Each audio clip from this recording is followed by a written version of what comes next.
Wassail, beautiful people. Every time I go to speak, because I'm dog sitting Mazzy and I don't really talk to anybody apart from when I'm on a walk. Mazzy, we're going this way. So I'm picking up an energy today from the frost that's all around, about the kind of, we used to have in Britain a thing, Jack Frost, who painted all the frost patterns, and you don't hear about Jack Frost very much anymore because we no longer live in freezing cold homes with single glazing windows. But there's a very strong energy about how the beauty of the magic of frost is a perfect pointer to the alchemy of magic. So magic really only works when all the alchemical elements come together. So I got that message when I was up the mountain in Romania listening to the Song of Poimander, that the negative ions that exist up there that are incredibly healing, they're a product of ideal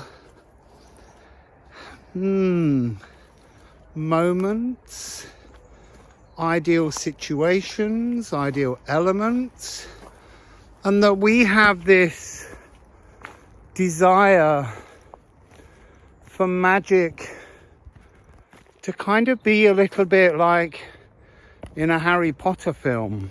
You wave a wand and it's instant.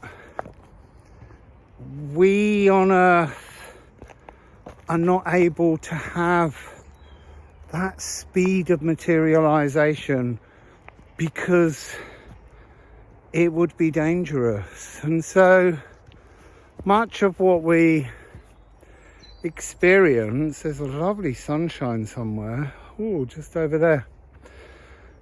Much of what we experience requires patience. It requires temperance, but it also, if you go back to the beginning of the tarot deck with the magician, he has all the elements. He has all four suits on his altar table. And there's something about, you have to honor the spirits of each element. So, I don't know, maybe today's reading will look at the elements involved in magic. I don't know. I don't know any longer what any reading will be about. I'm just being moved to describe the beauty of the ice painting of Jack Frost, the ice artist who works in the ideal conditions as a kind of energy frequency to splash divine beauty across space and place, but only when all the conditions are correct. So I'm going to carry on the walk with Mazzy, and then there she goes, and then I'll go back and we'll see what the cards want to share. Wassail. So here you can see how different temperatures, different plants, different shapes have offered up different outcomes to this magic, this ice magic here, this frost magic, this form of crystals growing. And some plants are receptive. Here, this hasn't worked at all. There's just dropped snow that's caught on an open leaf. So the shape of the intentions that we give to magic all matter in how magic materializes in its most beautiful form, and how some areas remain untouched by the magic, just as we can when we get our desires wrong. I just wanted to share this view with you of the beautiful sun looking so white and icy, shining on the sea. And there's Mazzy. Hello, Mazzy. And you can hear crows chuckling behind. It's so beautifully peaceful up here. I'm getting excited about going back to ask this question of the alchemy of ice magic, if that's what it even is. It's just lovely sitting here in my own thoughts.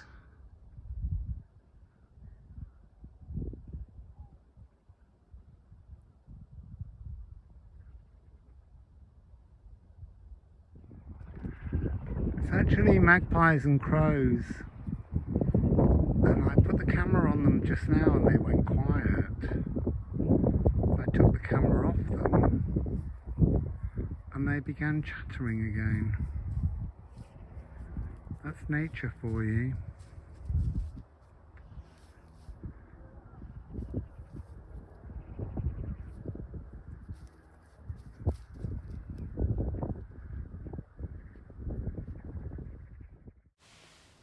It's been 5 or 6 hours since I began picking up the energy of this reading, and now there's been a lot of things that have had to take place between then and now, which is again just that energy of patience. I was so excited to get back and tune into this reading about the alchemy of magic. But as soon as I came home, I knew there were loads of other things that needed to be carried out. So there wasn't a sense of impatience. There was just a sense of letting go until later and just being quite comfortable with that. And that's part of the energy of magic, the layers. It's almost, So I wanted to say it's a little like a flower press, but that's not quite what I mean. It's like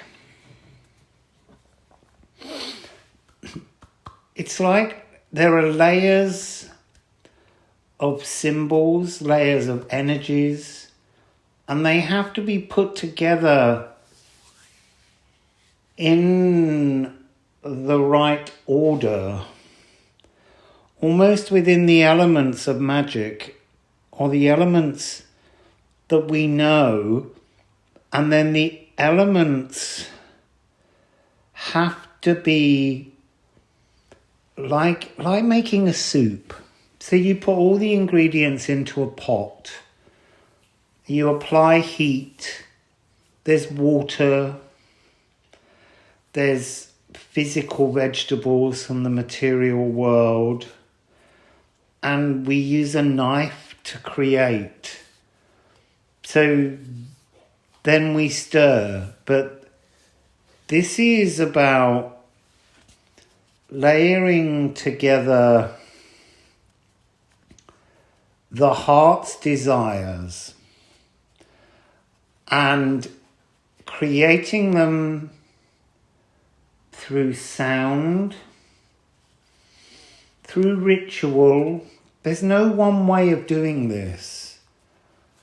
But the point of the energy that I'm getting here is that it's almost like you go shopping.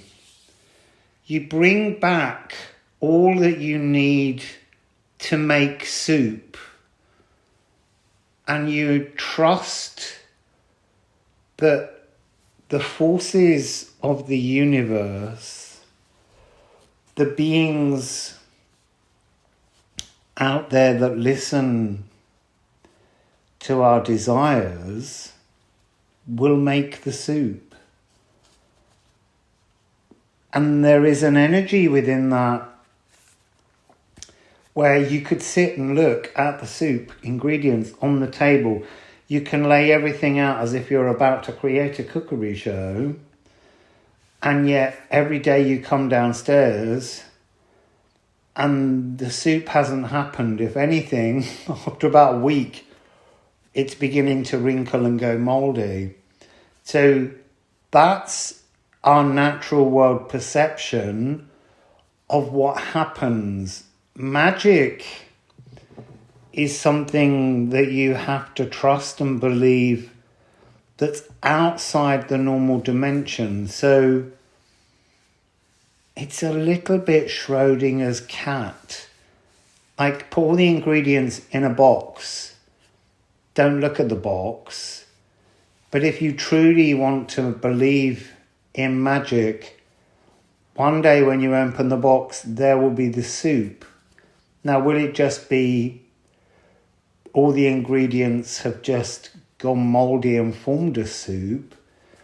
Or do you have the ability to allow a miracle to take place? I guess that's really what we're talking about here. So look, I've been talking for ages. I haven't put a single card down. And there needs to be some kind of card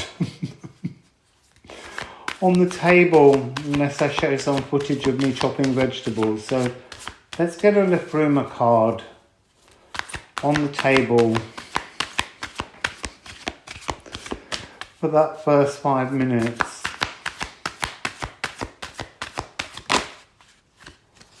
That's no good. They didn't fall.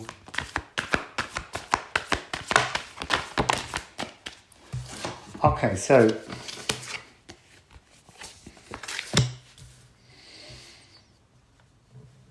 we have Raid, Ula, and Hemfereld. Raid is the journey, the space of time. It's like the winged horse, the Pegasus, the energy that will carry. Almost the Pegasus is like a mythical creature.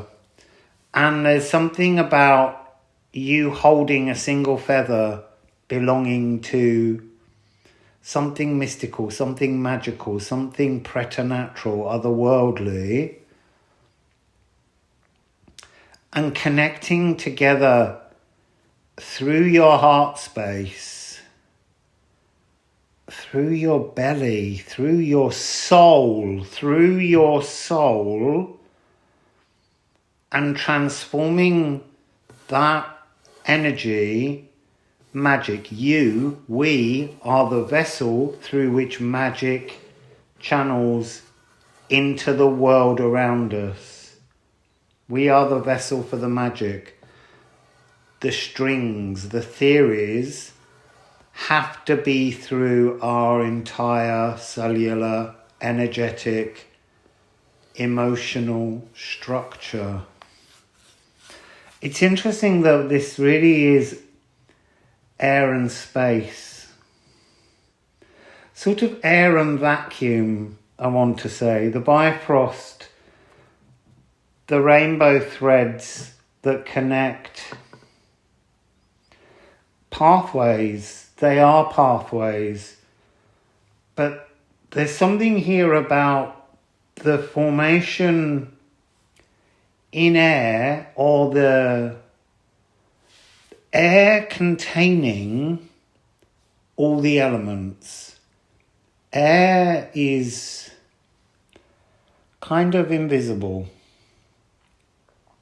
and it contains molecules. We know it's made up of oxygen and hydrogen and nitrogen And so they're physical elements belonging to the earth. So they're pentacles.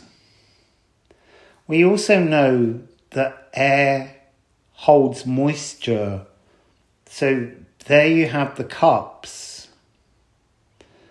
And it also contains light, sunlight. And light is the fire. And air itself, being the current dominant element for the next 200 years, is the space in which the magic happens. Somehow in the last 200 years, that was earth magic. This is air magic. That's the dominant energy here. And somehow it's very different. So what would you like to tell us, Musical Alchemy of Astrology? We got 2 cards and they've moved and separated. I just need a sip of tea.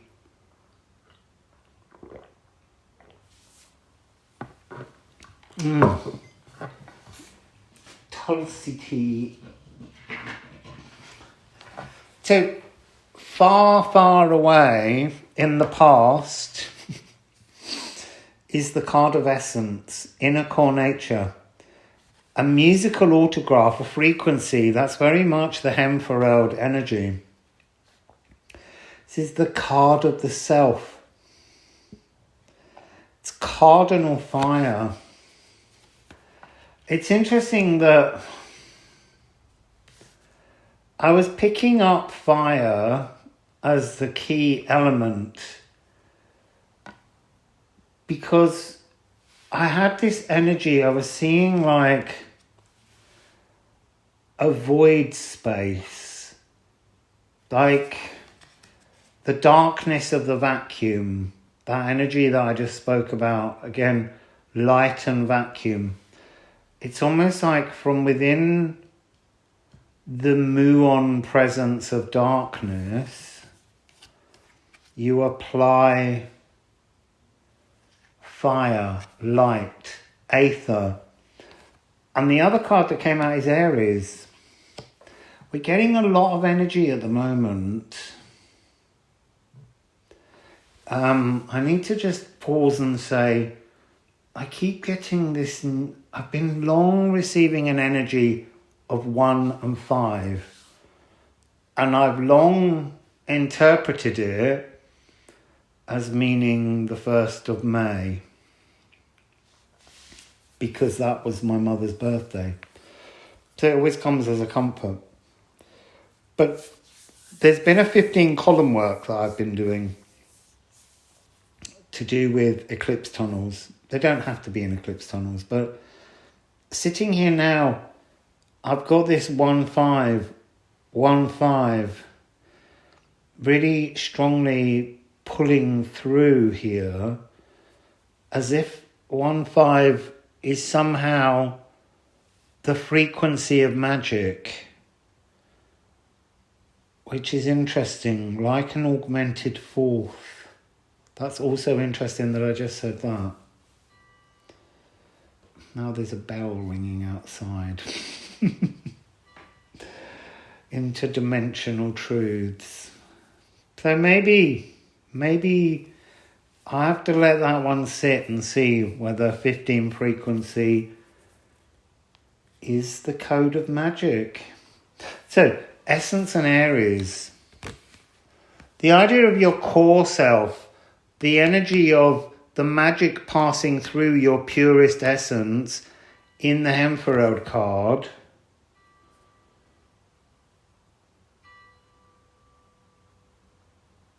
True inner projections. The Hemfereld card, you can see, is always about projecting something. And I will ask what it's projecting shortly. But for the moment, we're looking at Aries is to action something. Ula often represents to me a kind of shadow truth, or a truth personal truth hidden within shadows.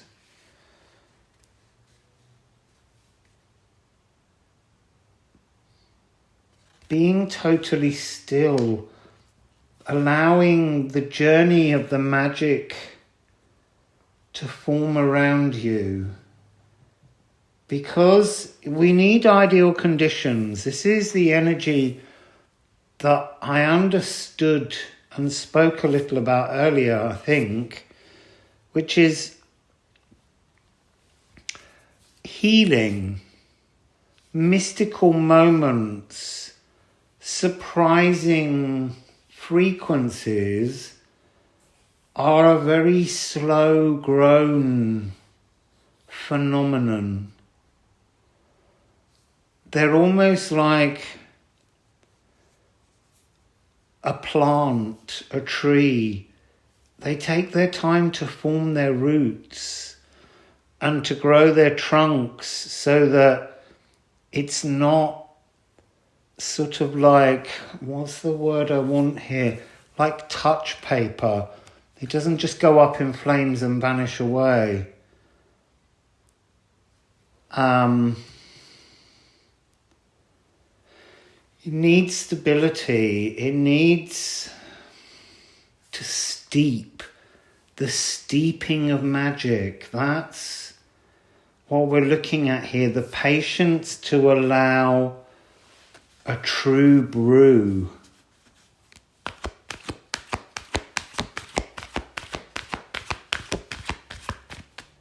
Did you just peep at your magic again? Did you just look in the box to see if it was a soup or a mould? You got to trust the magic. I would like another card here.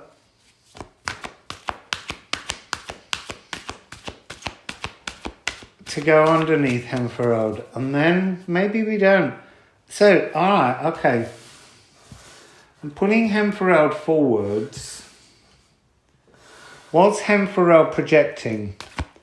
What is the answer, or what is the outcome of a magical Hemferode projection? Interesting. Soot. The orchestral warm-up. They're having a little bit of a joke here. So when you first try magic, you get shit. You just get more confusion. That's that energy. Did you just look in the box again? So Massa Confusa is all of the elements to be alchemized. The potential seed of all things. But the seed, not the roots and the growth. It's the need for patience. The seed needs patience. Carnal cosmic cycles. There's a crow's wing just slipping off out. It's almost like the crow's embarrassed. It's like, I can't look. Are you trying to... I can't look at you, wizard. I can't look. No, I'm not looking. Actually, the Ula's feathers are a little bit like the crow. It's like you plucked one of my feathers and you did this with it. So, I feel like we're going to get a series now of projections. What else can be projected?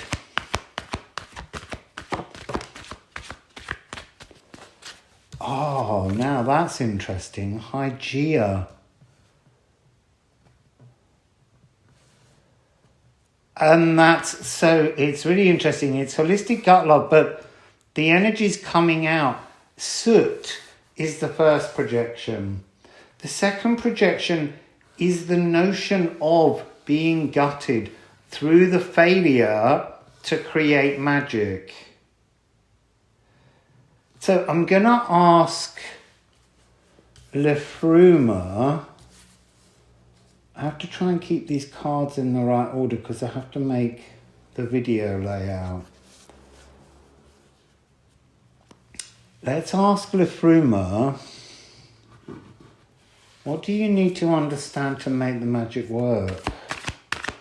What do you need to understand to make the magic work? God.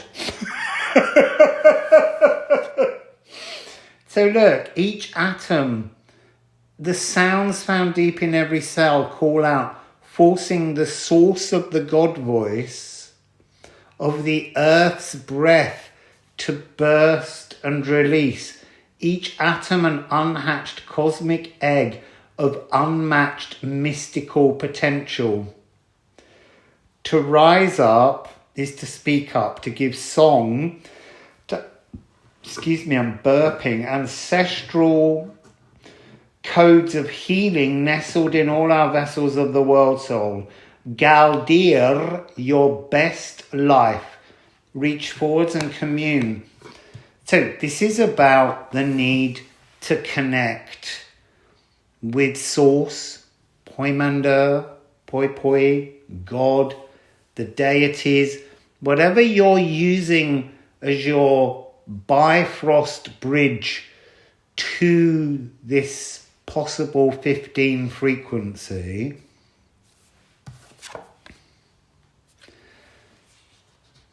Sorry, I'm getting this really strong message of all the fours. They're not really here, all the fours. They're vaguely here. That's really fascinating. They're half in, half out, but they're Jupiter. Anyway, that's something for somebody. Oh no. So, Galdir. Galdir is to speak magic, to command with the voice things into being. But just saying it is just going to bring you soot. Just saying it is going to leave you gutted. This really requires a very deep connection and a massive energy of trust.